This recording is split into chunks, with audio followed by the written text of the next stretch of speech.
Harrison Price woke up on his 78th birthday to the soft hiss of the Atlantic sliding against the Miami seawall, and he told himself that today would be quiet, careful, and ordinary, because ordinary days were safer than exciting ones. He stretched his stiff knees, made his bed with slow, neat hands, and shuffled to the kitchen, where the small radio on the counter whispered the morning news about warm winds and light surf. And as the kettle began to sing, he counted his pills and set them next to a sliced papaya, because he did everything by order now, step by step, so nothing important slipped past his mind. After breakfast, he did the little strength exercises his cardiologist liked, 10 slow squats holding the chair, 10 presses with a light band. And then he opened the balcony door and breathed sea air that tasted faintly of salt and diesel from the boats. And he told himself again that being alive and steady was enough of a celebration. By 10, he had showered, shaved, and put on a clean linen shirt with pearl buttons that his late sister had mailed him years ago. And he smiled at his reflection because the shirt still fit. Then he wrote his usual list in block letters on a yellow pad. Call Rosa to thank her for last week's soup, return library book, pick up blood pressure refill. Buy small guava pastry for candle, and he underlined the last item because he liked candles even if he had no one to sing for him. He left the condo at 11, greeted the doorman, walked slow under the palms on Brickell Avenue, bought his pastry, and sat by the window with a short, strong cafecito, watching the city move like a steady tide. People in bright shirts, scooters, delivery trucks, all of it ordinary and safe. And he told himself he would go home after the pharmacy, read a chapter of the mystery novel, and call it a day. At 1, he returned to the lobby, and the doorman, Tony, said, "Feliz cumple, Mr. Price," and handed him a small envelope that held a card from an old teammate.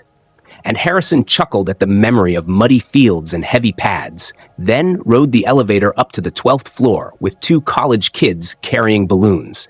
And he thought how birthdays looked the same from the outside, no matter the age. His apartment smelled of lemon cleaner and paper, the way he liked it, and he set the pastry in a glass dish, placed 1 blue candle beside it, and turned the radio down because the announcer had started to shout. Around 3, the buzzer buzzed, and he pressed the intercom, and a familiar voice boomed through with a chuckle that used to charm women at barbecues and later wore thin when money got tight. "Open up! Birthday King! It's Eddie!" And Harrison felt the small, warm pull that Ulti makes even when history is messy.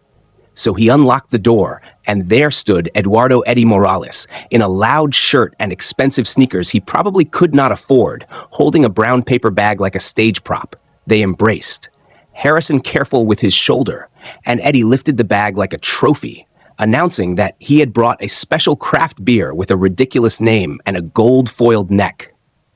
And he said it had notes of caramel and a smoky finish, words lifted from a review because Eddie liked to repeat shiny things. They moved to the small dining table by the balcony, and Eddie set the bottle down with a little flourish, and Harrison saw right away what did not belong. The foil at the neck was wrinkled in 2 directions as if lifted and pressed again, and the metal cap wore 3 thin scratches parallel as cat claws. And there was a tacky line near the lip where sticky met glass, a ring that did not look like factory sealant. Harrison was not a detective, but he had learned in hard years that small details tell the truth when people do not. And he felt a pebble of worry roll in his chest, so he smiled and moved slow. Eddie said they should open it now. Pour 2 glasses, celebrate like old times, but Harrison lifted his hand in a gentle stop and pointed to his pillbox. Telling the simple truth that his doctor had warned him to keep alcohol light, and Eddie shrugged and joked that 1 sip never killed anyone, then laughed too loud, and Harrison filed the sentence in his head because words mattered. They talked, the old talk, the false talk, weather, sports, a memory of a game in the rain when Harrison was young and fast, and Eddie held towels on the sideline and shouted like he was part of the roster. And then Eddie slid questions into the spaces. How was Harrison's health? Did the condo value go up? Who came by? Did he still keep important papers in that old desk? And Harrison answered in short lines that were true but not helpful, because something thin and sharp lived under Eddie's voice, the sound people make when time is running out. After 20 minutes, Harrison said he would save the bottle for later with his pastry. He did not want to mix the beer with medicine, and Eddie stood and paced and came back and patted Harrison's shoulder. And then he left the bag on the counter and said he would call in the morning to hear how the beer tasted. And Harrison nodded as if this were a normal thing to care about. And he followed Eddie to the door and saw, not for the first time, how his friend looked over his shoulder in the hall, the way men look when something behind them is heavy and hungry. When the door shut, Harrison locked it, set the chain, then returned to the kitchen and lifted the bottle with a dish towel and tilted it to the light, and his old eyes picked up one more odd piece. Tiny crystals of something dried and clear under the cap edge like sugar beads. The pebble in his chest got heavier, and he put the bottle in the fridge behind the pickles and the jar of guava jam, and he washed his hands longer than usual. He stood still, listened, and the apartment quietly ticked with afternoon heat, so he moved to his desk, opened the top drawer, and took out the small camera his niece had given him at Christmas. Then he photographed the bottle from 3 angles: the label, the cap, the foil, the faint dried line, and he wrote the time in his notebook, the way he had learned to write things down when life got slippery. At 5, he lit the blue candle, sang to himself in a soft, broken voice, blew the flame, and smiled because the smoke set off the tiny beeper on the wall, and he waved a dish towel at it. And while he waved, he decided he would not drink the beer until he knew why the foil was wrong. And deciding made him feel steady. He brewed chamomile tea, not strong coffee, and sat by the balcony with the cup in his palms and watched a white boat curl a soft wake on the bay, and told himself, clearly and slowly, that caution is not fear. Caution is respect for the facts. And the facts were simple. The bottle looked disturbed. The friend had pressed for a sip. The friend had money trouble last month, and the friend had asked a careless question about wills 2 weeks ago. The day slid to evening, and he closed the balcony, checked the lock twice, placed the spare key from the ceramic bowl into a deeper drawer out of habit, and then he made a final note on the yellow pad. Do not drink Eddie's beer, underlined twice. And beside it he wrote, call Rosa in the morning, because wives often know the truth before anyone else will say it. He brushed his teeth, set the kettle for morning, placed his phone on the charger by the door, and when he turned off the light, he did not feel old or weak or alone. He felt like a man who had chosen the careful road, step by step, in the city he loved, on a birthday he wanted to remember for quiet and not for fire. Harrison woke before the sun cleared the high glass towers, the ocean air cool against the balcony door that never sealed quite right, and for a moment he forgot the bottle in his fridge. Then he saw his yellow pad on the table with the last line underlined twice. Do not drink Eddie's beer. And the unease returned like a small stone under his ribs, steady and hard, so he made tea instead of coffee, and took his morning pills with slow sips, telling himself to move carefully, step by step, the way his cardiologist liked. After he washed the cup and wiped the counter, he dialed Rosa to thank her for last week's soup, and to ask, in a simple way, if she had been near Brickell yesterday. But her phone went to voicemail, so he left a short, calm message. Call me when you wake. I have a question about a gift. And set the phone by the sink. At 8:23, as light began to paint the building's pale gold, the phone buzzed, and Eddie's name flashed on the screen, and Harrison answered on the second ring, because answering too fast can sound nervous, and answering too slow can sound afraid, and he wanted neither. Eddie came in loud and bright, the way men talk when they are trying to sell a story to themselves.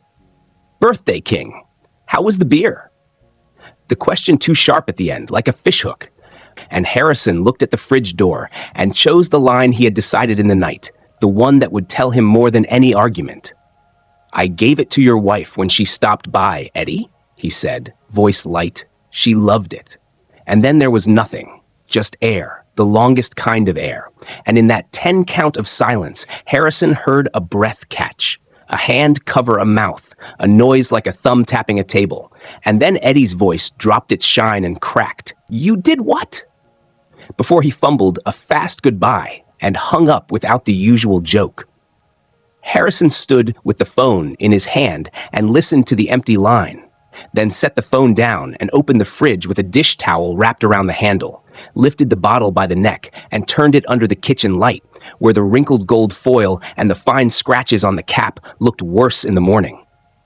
And when he lowered his nose to the mouth of the bottle, he smelled not malt or caramel, but a thin, sweet note, like coolant from an old car mixed with sugar.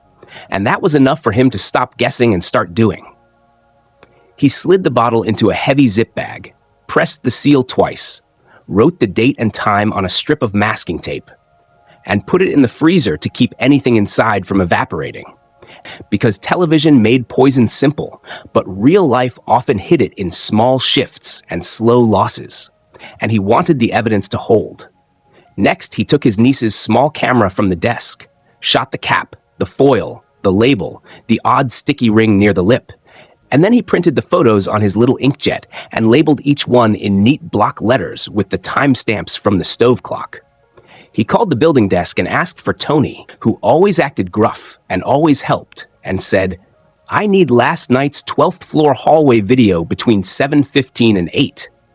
And Tony sighed about policy and managers and forms, but Harrison kept his voice steady and said it might be a police matter, and the police part changed the air on the line.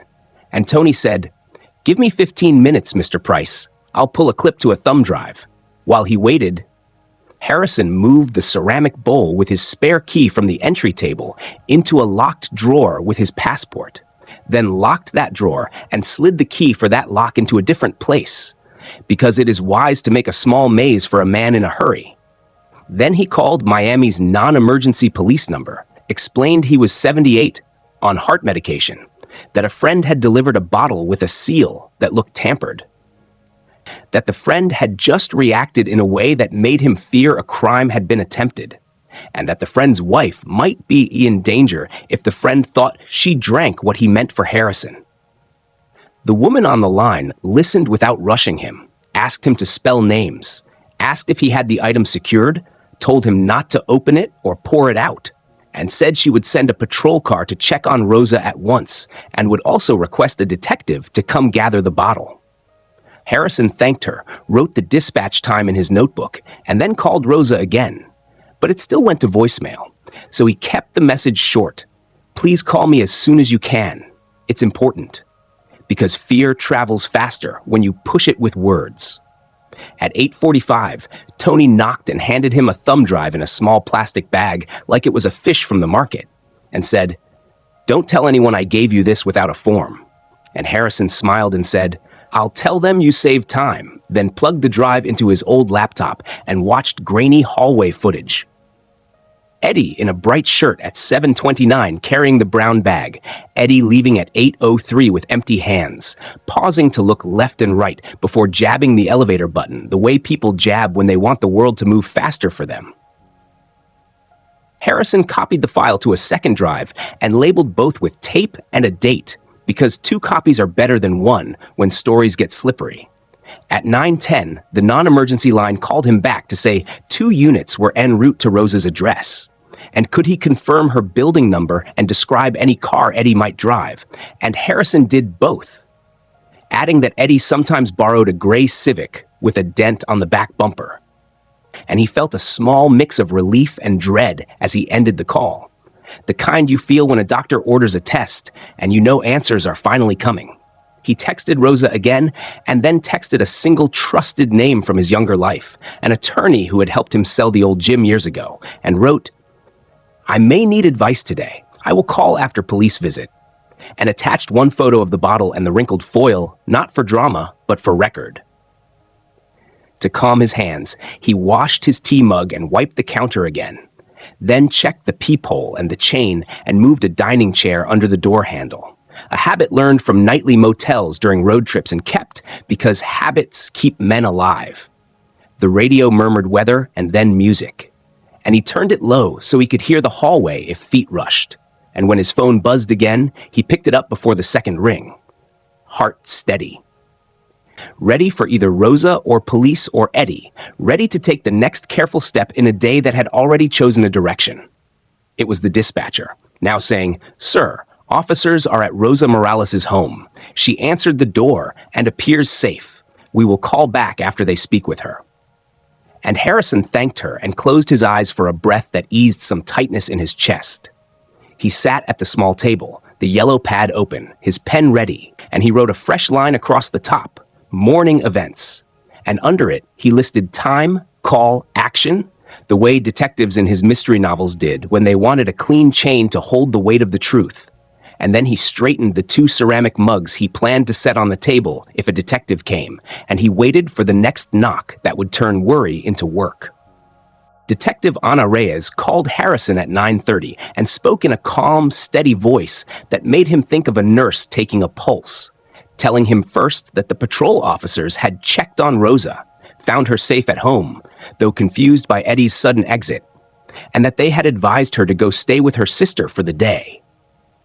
Then she said she was on her way to Harrison's apartment to collect the bottle and any related items, and asked him not to touch the fridge or the bag again until she arrived, which he promised because he had already decided to move like a careful man crossing a wet floor. At 10:22, the doorbell rang, and Harrison looked through the peephole and saw a woman in a dark blazer with her badge ready, and a second person in a polo shirt holding a hard case. And he took off the chain and opened the door. And the detective stepped in and introduced herself, and the evidence tech said, "Happy birthday," a day late, with a small smile that did not weaken her eyes, then asked if she could start by seeing the kitchen. And Harrison led them over the clean tile, pointing to the freezer where the bag sat behind a tray of ice. The tech put on blue gloves, opened the freezer, lifted the zip bag out without breaking the seal, and set it into a plastic tray, then read an evidence number from a pre-printed tag while Reyes wrote it in her notebook and had Harrison confirm the date and time he sealed the bag. She asked gentle, clear questions. When Eddie arrived, how long he stayed, where the bottle sat, whether Harrison noticed any smell or residue. And he answered in simple lines, showing her the photos he had printed, the label, the wrinkled foil, the fine scratches on the cap, and the faint sticky ring at the mouth, and she nodded and said, "Those small things often mattered more than loud stories." She took the thumb drive from Tony with the hallway clip, asked if Harrison would allow her to take a quick look, and he said yes. So she set her tablet on the table and pulled up the video while the tech repacked the bottle into a rigid evidence box with foam holders that hugged the glass, then sealed the lid with a long strip of tamper tape and wrote the time on the red edge, explaining chain of custody even though he had not asked, which made Harrison trust her more. The video showed Eddie at 7:29 with the brown bag and Eddie at 8:03 without it, pausing with his head down and then jabbing the elevator button 3 times.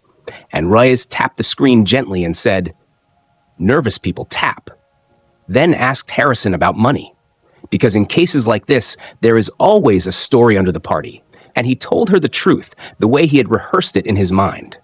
Years of small loans, a big one for a car wash that never opened, a recent line about one last fix, men at cards near the river, a messy joke about wills 2 weeks ago, and her pen moved quick while her face barely moved at all. She asked if anyone else had access to his apartment, and he told her about the spare key in the ceramic bowl by the door, and how he had moved it into a locked drawer last night. And she asked to see the drawer so the tech could dust the handle and the balcony door for prints. And he agreed, because it felt better to let the day become work than to sit with fear. The tech dusted and lifted clean oblong marks from the drawer, pull and long smears from the balcony frame, and slid them into clear sleeves with tiny white labels that looked like postage stamps. Then he swabbed the outer lip of the bottle bag and the counter area where the bottle had first sat, and Harrison watched as if he were watching someone care for a wound, step by step, with steady hands. Reyes said the lab could run a fast screen for common sedatives and for ethylene glycol, the sweet compound in antifreeze, and that TV made such tests look instant, but in real life, the first answers took hours and the firm answers took longer. Then she looked at Harrison's pillbox and asked kindly what he took and when, and he told her the names and said he had chosen tea last night because beer and heart pills do not dance well. And she smiled and said that choice might have saved his life. Her phone buzzed and she stepped to the balcony to take the call, and Harrison heard only the clean yes-no rhythm of a cop thinking aloud. Then she returned and said the officers had returned to Rosa's house, that Rosa was now with her sister, that she had told them Eddie had left around 8 this morning after a phone call, angry and pale, and that he had asked whether Harrison had opened the special bottle, which Reyes said was a line a prosecutor would like to hear. Harrison told her about the call at 8:23, about Eddie's first question. How was the beer? And about the long silence when he said he had given it to Rosa. And she nodded and asked if Harrison would be willing to speak to Eddie again if he called, to keep him talking so they could learn who gave him the substance and whether others were involved. And Harrison said yes, because words had become his tool now that his hands had grown old. Reyes explained that Florida's rules on recording meant she could set up a monitored line with proper authorization and record any future call with Harrison's consent, and that she could also place a small listener in the apartment across the hall in case they needed to hear a meeting if Eddie came over. And Harrison said he did not mind and pointed to the unit where an elderly couple lived who were out of town this week. And Reyes made a note to speak with the building about access. She also suggested that he change his locks and fix the balcony door that did not close right, and he wrote locksmith on his pad because he liked orders that turned into actions. The tech finished his swabs and sealed each one, then took a quick photo of the kitchen and the entry table and the notebook where Harrison had written times. And Reyes asked to photograph the yellow pad page, saying the way he recorded his steps would help show the jury his state of mind if this moved to trial. And he felt a strange comfort that his habit of neat lines and underlines mattered to someone besides him. Before she left, Reyes placed her card on the table and said she would drive the bottle directly to the lab and call him as soon as the first screen finished. And she also said she would have a patrol car hover near the building through the afternoon in case Eddie tried something foolish like a visit. And Harrison thanked her and walked them to the door, where she paused and looked at him as if measuring his fatigue, then said, "You did everything right. You trusted the doubt. You preserved the scene. You called early." And he nodded and replied in his small, dry way, "I have lived long because I do the boring things," which made the detective's mouth bend at the corners. When they were gone, the apartment felt larger and brighter, as if evidence boxes and fingerprints had pushed back the shadows. So Harrison washed the 2 unused mugs, set 2 clean ones in their place because he liked to be ready, then called Rosa and reached her this time, hearing her voice thin with worry. And he spoke gently, told her only that the police had taken a bottle to test, and that she should stay with her sister and answer any questions they asked. And Rosa said she was ashamed and sorry, and that Eddie had not been himself for months, whispers and late nights and lost paychecks. And Harrison said none of that was her fault, and that he would send a driver later with a warm meal because comfort sometimes begins in a kitchen. After he hung up, he checked the peephole, slid the chair back under the door handle, moved the spare keys again out of habit, and sat at the small table with his pen poised, ready to write the next time and the next step. And while he waited, he felt not fear, but a slow, hard anger. Because betrayal hurts, but planning it hurts more.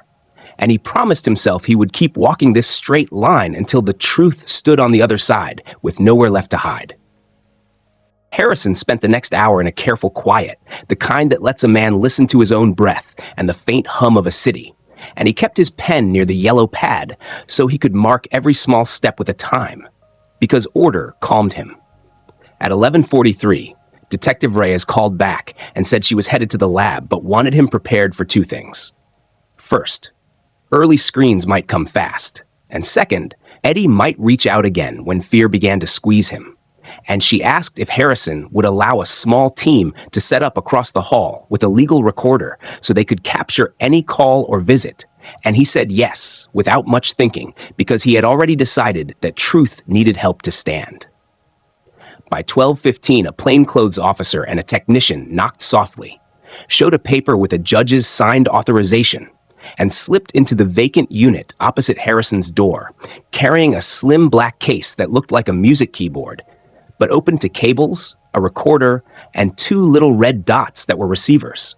And the tech asked to place one near Harrison's balcony door and one behind a framed print of palm leaves in his living room. And Harrison agreed, moving the frame himself so they would not scratch the wall.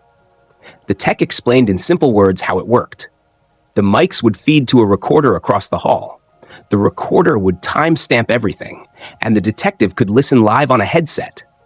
And if Harrison felt unsafe during a call, he could say a harmless phrase. "The balcony door still doesn't close, right?" And the team would cut in with a reason to stop. Or if Eddie came in and the words turned into danger, Harrison could say, "I think I left the kettle on." And that would mean enter now. They ran a test line. Harrison said his phrase, the tech nodded, and the officer across the hall held up a thumb like a diver in clear water. At 1 o'clock, Harrison finally called a locksmith and set an appointment for early evening to change the deadbolt and tighten the balcony track. And he wrote it down because writing turned worry into a task.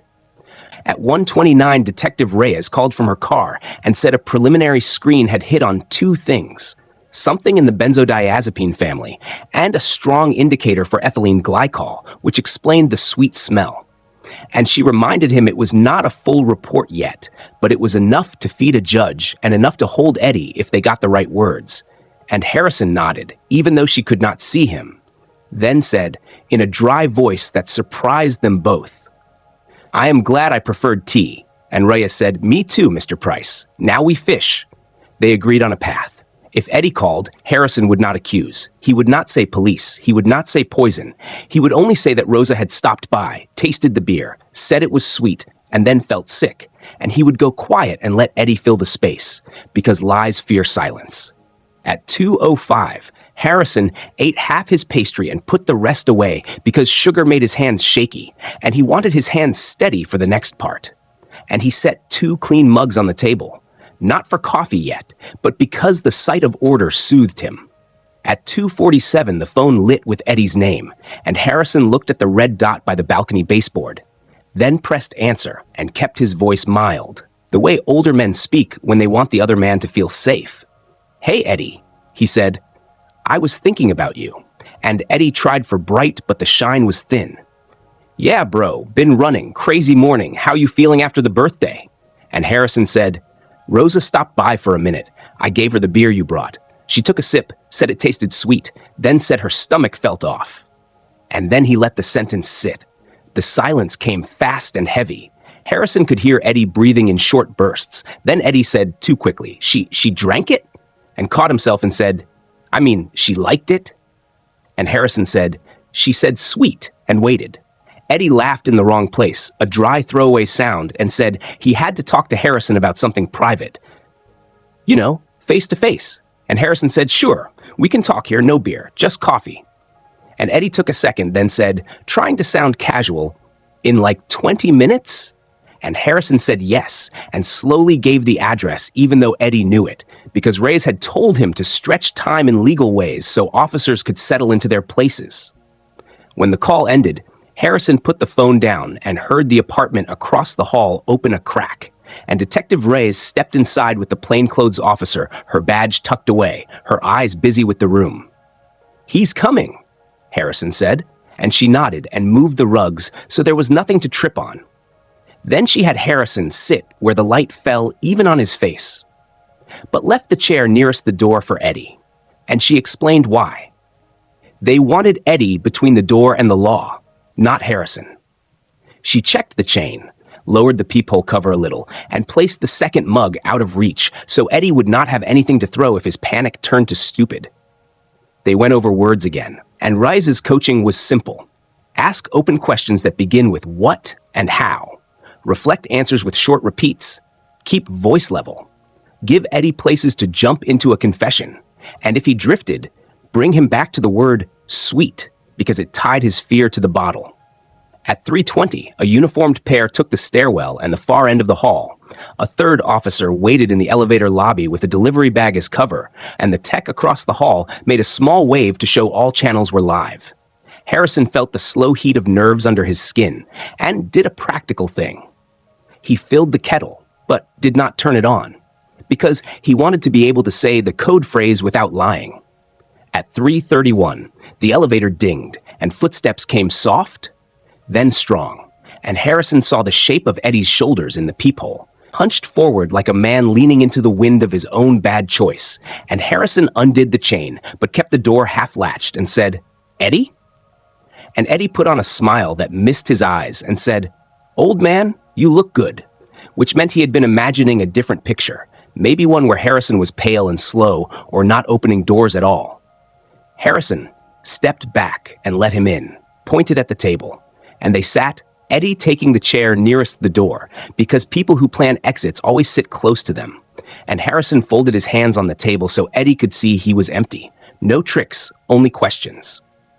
Eddie started fast, words like marbles rolling. "Look, that beer.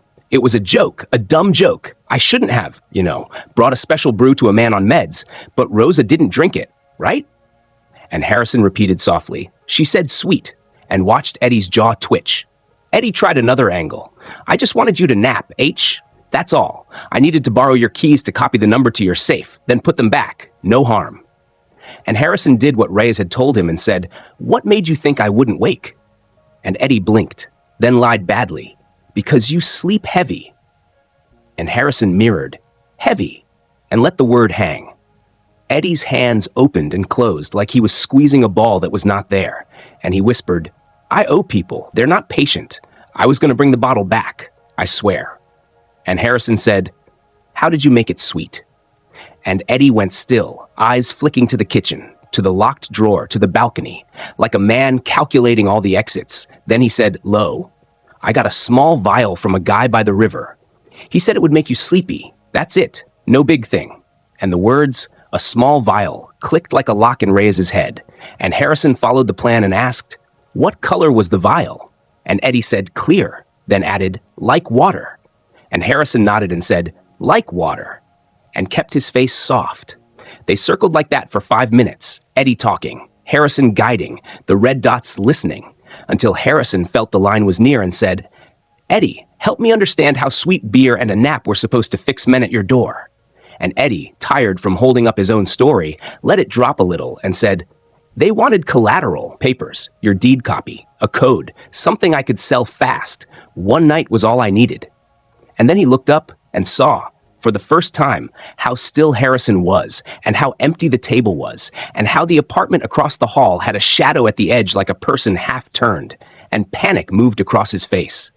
Harrison did not move. He only said, in the same calm tone he had practiced with Reyes, "I think I left the kettle on." And that was the phrase, so the door opened hard and clean, and Detective Reyes entered with 2 officers in a tight line, badges out, voices firm and even. And Eddie stood too fast and bumped the chair and stared at the balcony like it was a boat he could jump to, then sagged, because the room was smaller than his fear now. And Harrison kept his hands on the table and breathed, slow and even, while the afternoon became a police scene and the careful plan moved to its next step. For a long breath after the officers stepped in, the room held very still, and then Detective Reyes moved with practiced calm, telling Eddie she was going to speak slowly and clearly, reading him his rights while one officer took his wrists and clicked on the cuffs, and the other officer did a quick pat-down that brought out a phone, a slim folding knife, and a crumpled receipt that would matter later. Eddie started to talk fast. "It was a joke. I just needed him to nap." But Reyes lifted her palm and said, "You have the right to remain silent. Anything you say can be used against you." And she asked if he understood, and he nodded and said yes in a small voice that did not match his bright shirt. Harrison stayed seated with his hands flat on the table so everyone could see he was steady and not a threat to any plan. And he watched the technician step in to photograph the chair legs, the table edge, the path from the door to the kitchen. Each click a little metronome that turned the wild morning into measured beats. The plainclothes officer guided Eddie to his feet and toward the hallway, and as they passed the door, Reyes paused and looked back at Harrison to ask softly, "You okay?" And he answered, "I am," in the plain way old men use when they do not want words to shake. They walked Eddie past the elevator where he had jabbed the button the night before, and neighbors pretended to water plants and check mail as the doors closed on a reflection of cuffs and a badge. When the silence returned, Reyes stepped back inside and signaled the tech to finish the sweep. A lift from the drawer pull, a clean thumb from the balcony rail, a partial from the bottle's bag edge. Each lifted print slid into a clear sleeve with tiny labels. Each sleeve sealed with a strip of tape marked with time and initials to keep the chain tight. She called the lab while Harrison listened to the faint whir of the recorder across the hall. The first screen had moved fast. Benzodiazepine positive, strong ethylene glycol indicator. And though she said preliminary, her voice held the firmness of a person who can already feel the case line under her feet. She used those results and the recorded call and the hallway video to request a warrant. Speaking to a judge whose clerk set up a quick video review, and by the time the tech was zipping his case, her phone pinged with the signed order authorizing a search of Eddie's apartment and his gray Civic and his phone. "This lets us move," she told Harrison, then laid a small stack of papers on his table. A victim rights sheet, a number for a counselor if fear woke him in the night, and her card again, as if 2 cards could make him twice as safe. She asked permission to keep the small mics in place until evening, in case Eddie tried a call from the station that might drift through the apartment walls. And Harrison said yes, because consent, like locks, is a kind of guard. At 3:55, she left 2 uniforms in the lobby and headed for Eddie's place with a second team. And Harrison phoned his old attorney friend to say only the shape of the truth. There had been an attempt. The police were handling it. He might need help reading papers later. And the attorney said to rest and to answer only the detective's questions until they spoke again. The locksmith arrived just after 4. A young woman with forearms like a climber and a tool roll that unrolled like a neat garden. And she changed the deadbolt and the strike plate and tightened the balcony slider until it clicked shut for the first time in a year. Then handed Harrison 2 new keys and said he should keep one around his neck for a few days so muscle memory did not lock him out. And he laughed softly because the idea of muscle memory made him think of stadium sprints under rain. At 4:42, Reyes called from a curb in Little Havana, noise in the background, and gave him the next steps in simple, careful lines.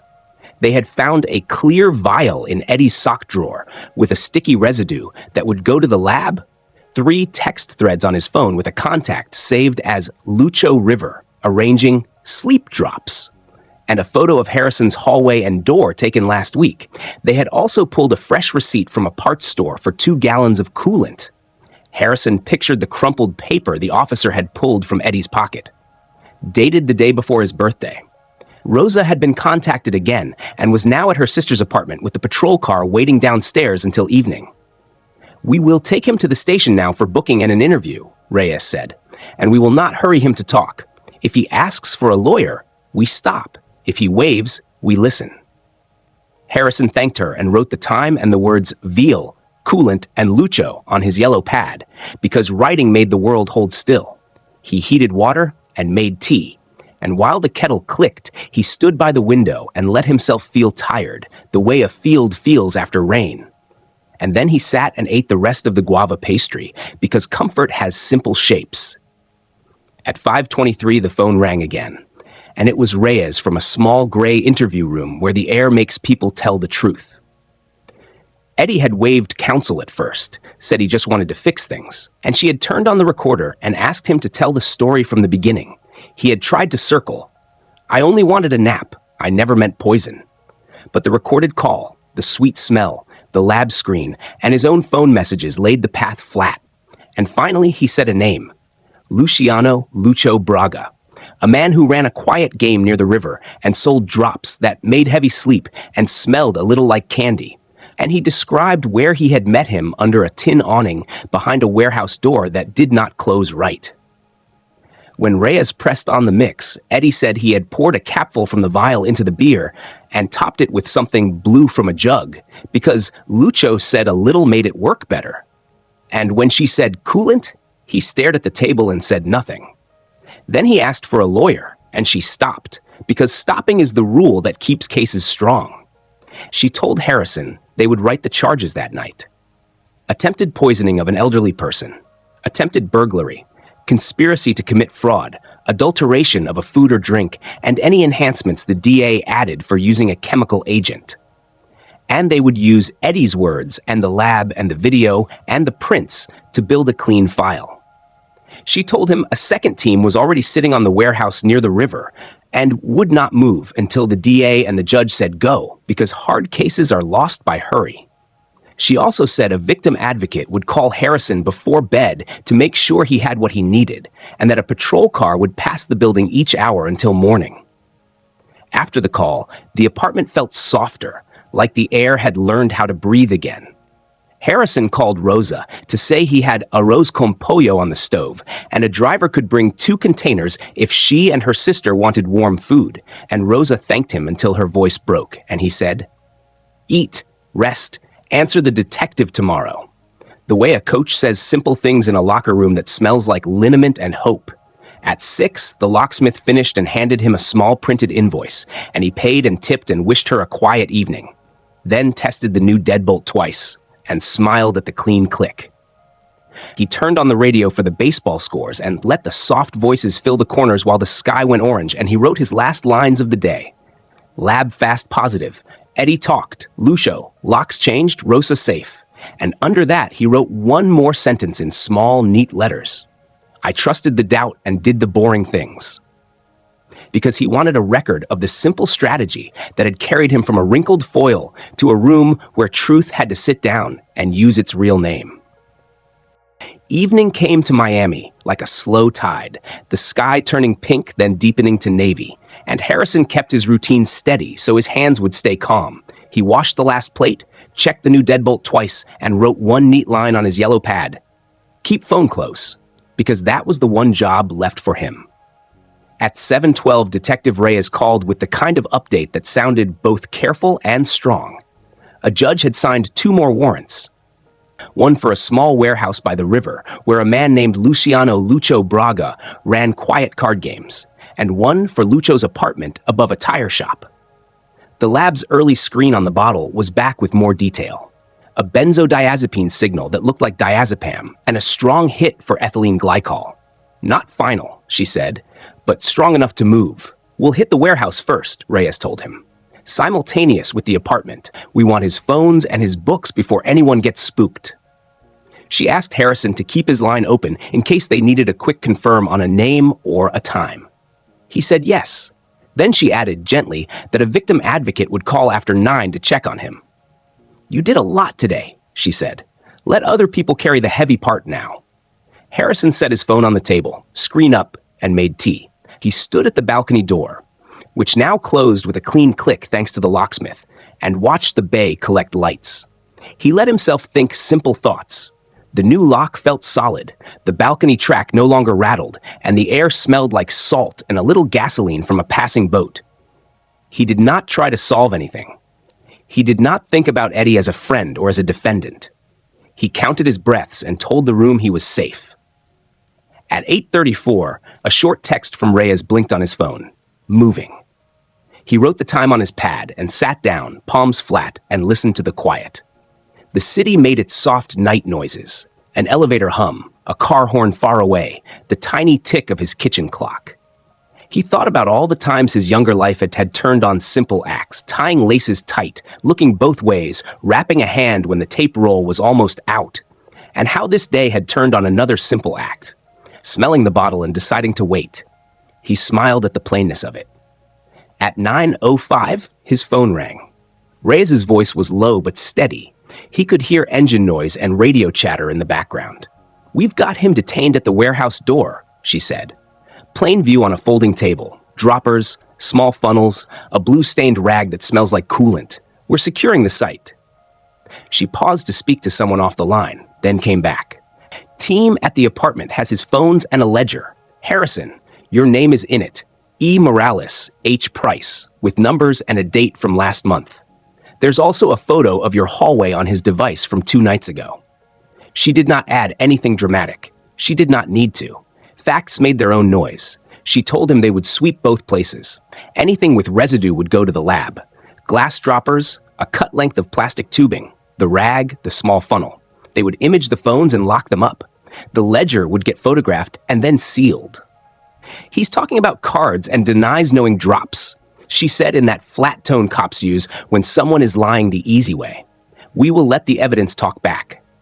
Harrison thanked her and wrote the words ledger, droppers, blue rag on his pad. He brewed another cup of tea and took one slow sip, then set it down because his hands were empty and he wanted them to stay that way. At 9:27, the victim advocate called. Her name was Mara. Her voice had the warm weight of someone who has sat in many quiet kitchens. She asked if he had eaten, if he had someone to call if sleep came hard, if the patrol checks at the building were helping. She explained what would happen next in simple lines. There would be a first appearance hearing in the morning for Eddie. The state would argue for conditions that kept Harrison safe. A no-contact order would likely be entered, and later, if Harrison wished, he could give a short statement about how the attempt had affected him. It doesn't have to be long, she said. Plain words are best. He told her he could manage plain words. He had been practicing them all his life. At 10:11, Rise called again with the kind of update that closes circles. The lab had rushed the bottle. The final report named diazepam, measurable and high, and ethylene glycol, unmistakable. The sticky ring Harrison had noticed near the lip tested positive for glycol too. Your photos helped show that ring was there before we took custody, she said. Chain of custody is tight. She added more. At Eddie's apartment, the team had found a torn strip of gold foil in the kitchen trash that matched the brand and pattern on Harrison's bottle. A small plastic capper with prints being lifted, and an auto parts receipt in a drawer for coolant bought the day before Harrison's birthday. On Lucho's phone, they had threads with Eddie under a nickname and messages using phrases like sleep honey and add blue for push. The date stamps lined up with the beer delivery. Harrison listened and felt something in his chest loosen in a slow, safe way. It was not joy. It was not victory. It was the sound of a line being drawn through a terrible idea. Thank you, he said. Thank you for doing the work. Reyes answered with her small half-laugh. We're not done, Mr. Price, but tonight you should rest. He promised to try. He ended the call and wrote lab final, diazepam plus glycol in neat block letters. He looked around his apartment with the eyes of a coach checking a locker room after the game. Dishes clean, door secure, phone charging, notes in order, kettle filled. He turned the radio to soft music, then off, then on again, and left it low. He opened his notebook to a fresh page and started to write a simple bail note for morning. I am 78. I live alone. My heart pills make me sleep heavy. A drugged beer could have killed me. I need the court to keep me safe. He kept it short and set the pen down. At 10:48, the building desk called to say the patrol car had just rolled by, and the officers had come up to the 12th floor for a quick look. If he wanted, they could knock, but Harrison said it wasn't necessary. He trusted the new lock and the quiet. He took his night pills with water, not tea now, and stood at the balcony one last time. Boats cut thin lines of light on the water. Somewhere below, a couple argued softly and then laughed. The kind of sound that says the fight is over, and the night can go back to being a night. His phone buzzed once more before 11. It was Reyes, shorter this time. We booked Lucho for possession of a controlled substance with intent, adulteration, and conspiracy. He asked for a lawyer fast, so we stopped. That's fine. We have his items. Eddie will spend the night at TGK. First appearance is 8:30 a.m. If you don't want to go, you don't have to. The no-contact order can be handled without you, but if you wish to listen, I can arrange a safe spot. Harrison said he would stay home and let the paper move without him.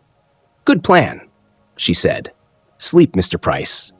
He put the phone face down so the light would not wake him. He checked the deadbolt one more time and smiled at the clean click.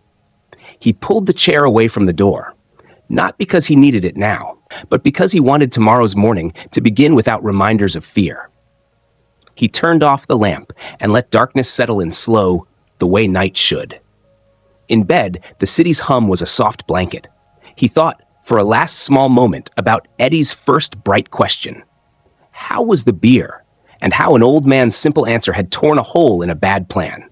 Then he thought about the kettle, cold and ready for morning, and about his steady list for tomorrow. Call Mara, print the bail note, text Rosa to check in, thank Tony for the footage. He breathed in, breathed out, and let sleep come the careful way, step by step, with the door locked, the balcony tight, and the truth moving forward on its own good legs. Morning light found Harrison already dressed in his linen shirt, his yellow pad folded in his pocket with the short bail note he had written before sleep, and he moved through the small kitchen in a calm order. Kettle on, pills taken, cup washed, because predictability steadied his hands.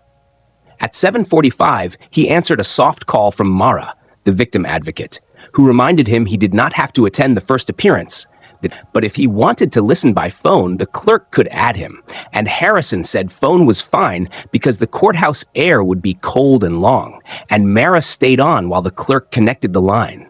Then she muted herself and told him by text where they were in the docket so he would not wait in fear. At 8:32, the judge called Eddie's case, and Harrison listened to voices stack in a simple order. Clerk naming the charges, the prosecutor stating probable cause based on the recorded call, the hallway video, the lab report naming diazepam and ethylene glycol, and the items seized from Eddie's kitchen and phone.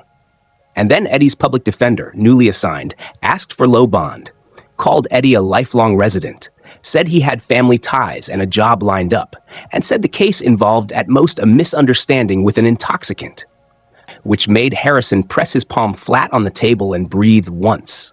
The prosecutor spoke again and did not raise her voice. She only listed the facts in clean lines.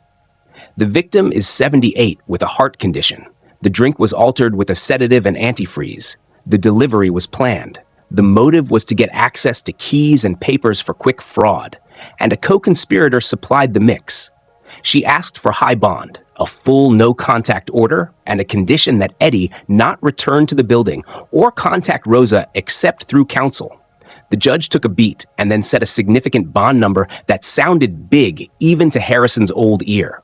Ordered no contact with Harrison or Rosa, no return to the 12th floor building, no alcohol, no weapons, and said GPS would be fitted if bond was posted, and he gave dates for arraignment and a discovery deadline. And then he asked if the victim wanted to speak. Harrison looked at his yellow pad and read the 4 sentences he had practiced in a slow, steady voice. He said his age, that he lived alone, that a drugged beer could have ended his life, and that he asked the court to keep him safe. And then he thanked the court because polite words help rooms run. When the line disconnected, Mara praised his short, plain statement and told him the order would be typed and emailed to him and the building so the front desk could keep it at hand. And she also said she would check in on Rosa later because fear sometimes hits after the noise fades. At 9:15, Detective Reyes called from her desk, her tone brisk but warm, and gave him a clean list. Eddie had slept at the Turner Guilford Night Jail, would be processed to a GPS unit only if someone posted bond. The search at the warehouse had yielded droppers, a small funnel with residue, a blue rag that smelled like coolant, and a notepad with short columns of numbers that matched the ledger. Lucho had asked for counsel early, so they stopped questions, but his devices were in imaging and would give up their threads in time. The lab had printed the final report on Harrison's bottle, chain of custody complete, and Reyes would file it with the state attorney by noon. She asked Harrison for consent to pull his phone records for the past 2 days in case they needed call logs for the timeline, and he agreed because consent was a simple tool that kept wheels turning. At 10, the building manager, Tony, called and said he had placed a copy of the no-contact order at the front desk and told the doorman to call police if Eddie stepped into the lobby. And Harrison thanked him and promised to bring a box of pastelitos next week because thanks should have a shape. At 10:30, Harrison walked downstairs with Mara on the line and handed the desk a printed copy of the order himself, then signed a small building form authorizing police to remove Eddie if he appeared. And on the way back up, he felt the clean click of the new deadbolt in his pocket, like a coin of luck. Back in the apartment, he made tea and opened his notebook to a fresh page titled After Court, and he wrote the time and the list. Order entered, bond high, GPS if posted, no contact, discovery soon. At 11:10, Reyes texted a photo of a table covered in clear bags with evidence stickers, droppers, a funnel, the blue rag, the ledger. and a second photo of the torn strip of gold foil from Eddie's trash lined up against a clean bottle of the same brand. She did not add words. The photos said what they needed to say. At noon, Harrison called Rosa, who picked up on the second ring with a voice that had steadied overnight, and she told him she had slept on her sister's couch, that an officer had parked outside until morning, that she had read the no-contact order and felt like a window had opened. She said she was ashamed that Eddie had used her kindness, and Harrison told her gently that shame belonged to the person who planned harm, not to the person who cooked soup and opened doors. And he told her there was arroz con pollo in her future, because good food was one way to return breath to a house. At 12:30, the prosecutor's office called to schedule a short meeting by video for the next day to review Harrison's statement, confirm the chain of events, and explain how discovery would move: photos, lab, transcripts, and call logs, and how he might be asked to testify at a later hearing if Eddie tried to lower bond or moved to suppress evidence. The assistant state attorney spoke in careful steps and told Harrison his simple notes and photos were already listed in the file as helpful exhibits because they showed timing and caution. After the call, Harrison ate a small lunch and rested his eyes for 20 minutes without sleeping, the way an old athlete lets muscles settle after a hard quarter, and then he stood and did the small chores that made rooms calm. Trash down the chute, counters wiped, balcony door tested twice. Because action clears fog. At 2, Reyes rang again with news from the river. A small amount of cash had been found under a loose floorboard at the warehouse, and a list of initials that matched first letters in the ledger, including EM beside HP. And the crime lab had rushed quick swabs on the funnel and rag and found the same glycol signature, while the droppers held traces of a benzodiazepine. She said the state would likely charge Lucho with possession with intent, adulteration, and conspiracy, and that adding a vulnerable victim enhancement for Eddie remained on the table because of Harrison's age and condition. She asked Harrison to think about any old messages from Eddie that hinted at money talk or wills. And Harrison pulled his phone log and found 3 texts from 2 weeks ago with sloppy jokes about who would get the condo if the old lion naps too long. And he forwarded screenshots to Reyes with the times and saved them to a folder marked case. And then he printed them because paper keeps memory honest. By 3, a different kind of call came through, a jail line asking if he would accept a call, and Harrison looked at the number and thought about what Mara had said, that no contact meant Eddie could not call him. And he declined, and then texted Reyes that the attempt had been made so the state could note the violation attempt even though the jail had blocked the connection. At 4, the victim advocate called back and asked how Harrison was doing with all the information, and he said he was fine in the quiet way he meant, which was that he was tired and careful and not letting any edges fray. And she asked if he wanted a counselor visit or a safety check in the evening. And he said the patrol had rolled by at noon, and that was enough, and he would turn in early.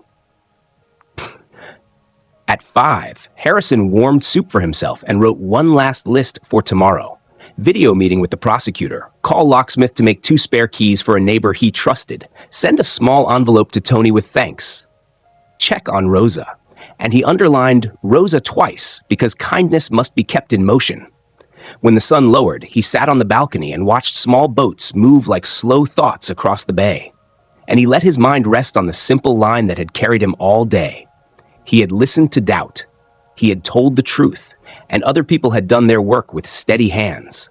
As dark pressed against the glass, he locked the door, checked the new deadbolt with the soft click he liked, placed the yellow pad beside the phone, and felt for the first time in 2 long days that the next scene of his life might be ordinary again.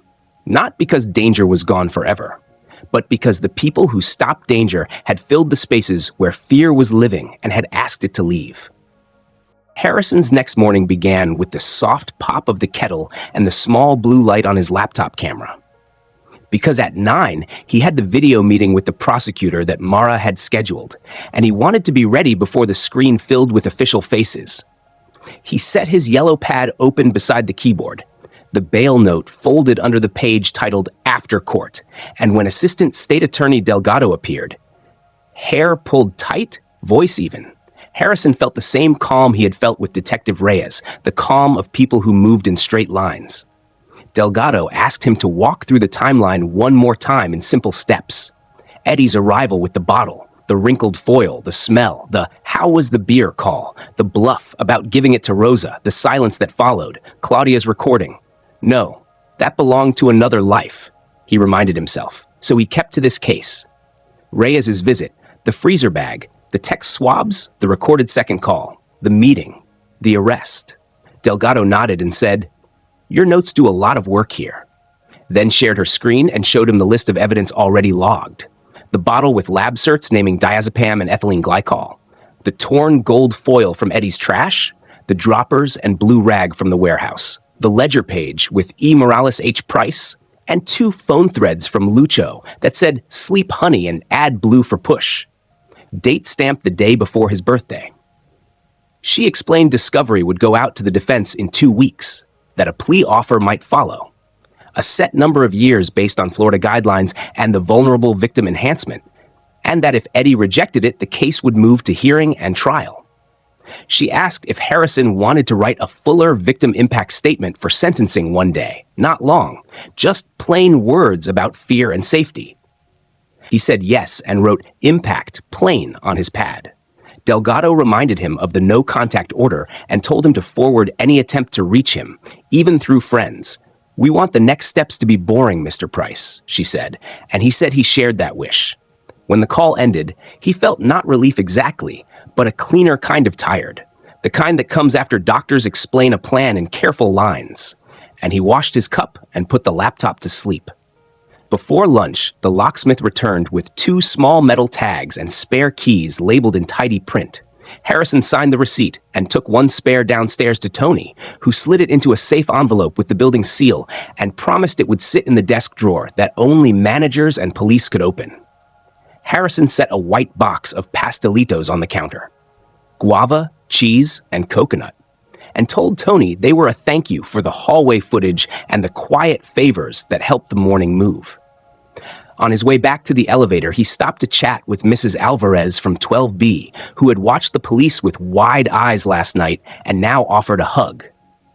Harrison accepted it with care, then asked if she would mind being his emergency contact on the building form. And she said, of course, and they exchanged numbers like neighbors do when a storm season starts.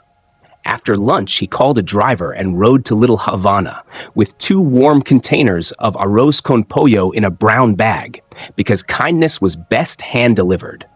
Rosa opened her sister's door with a shy smile and eyes that had slept a little, and Harrison placed the food on the small kitchen table and sat where she told him.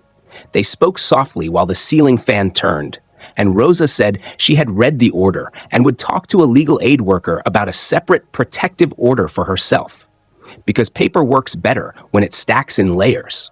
She asked if Harrison hated her, and he said no. He hated plans, not people who got trapped in them. He asked what she needed next, and she said maybe a small job when things were settled. He said the building sometimes hired for the front desk, and he would ask Tony to keep her in mind when she was ready. The food made the room smell like Sunday, and for a time, they did not talk about police at all, just about Miami Rain, her sister's loud parrot, and a novella episode that had cracked them both up. Before he left, Harrison wrote his number on a sticky note and said, "Call if the quiet turns loud." And Rosa nodded and put the note under a magnet shaped like a mango. Back home, the afternoon tilted to gold. Detective Reyes called at 3 to say the state had filed formal charges against Eddie and Lucho. Eddie's GPS unit would ping if he posted bond, and the no-contact order had been sent to Harrison's building and to Rosa's sister's address. Lucho's attorney had filed a notice of appearance and a plea of not guilty, early moves that meant nothing and everything. And the lab had matched prints from Eddie's kitchen capper to the partials on the foil strip. "We will keep pushing paper," Reyes said. "You keep the kettle filled." Harrison promised, then asked the question that had sat behind his careful calm all day. "Detective, did I make it worse by bluffing about Rosa?" And Reyes said softly, "You saved yourself without putting her in danger. We moved fast because of that silence on the line. Don't borrow guilt from a crime someone else planned." and the careful kindness in her answer loosened something tight in his throat. He spent the early evening writing the longer impact statement Delgado had requested, stopping often to choose plain words.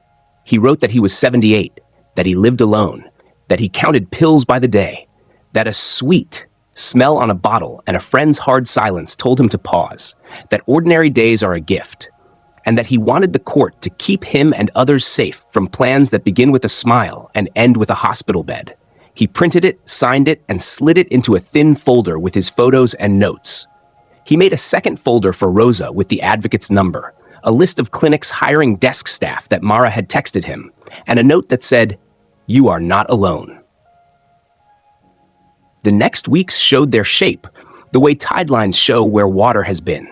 One hearing where dates were set, one call from Mara checking sleep and appetite, one visit from a building security rep to practice a drill with the front desk, one plumber to fix the kitchen tap that decided to leak on a calm Tuesday, as if to remind him life is still a mix of small annoyances and big reliefs.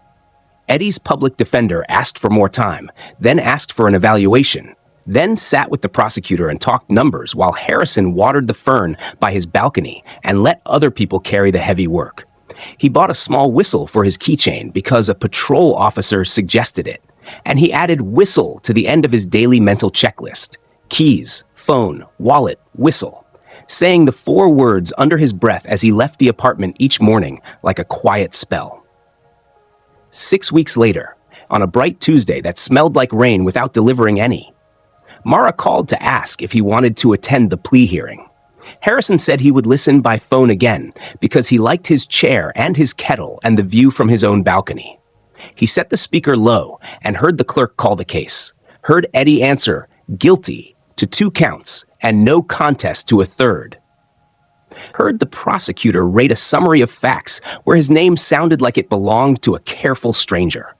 Mr. Price observed tampering. Mr. Price preserved evidence. Mr. Price consented to recording. And then the judge asked if the victim wanted to add anything.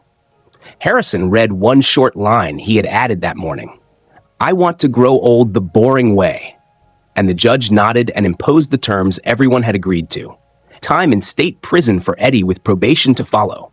A long no-contact order. Restitution for lab costs.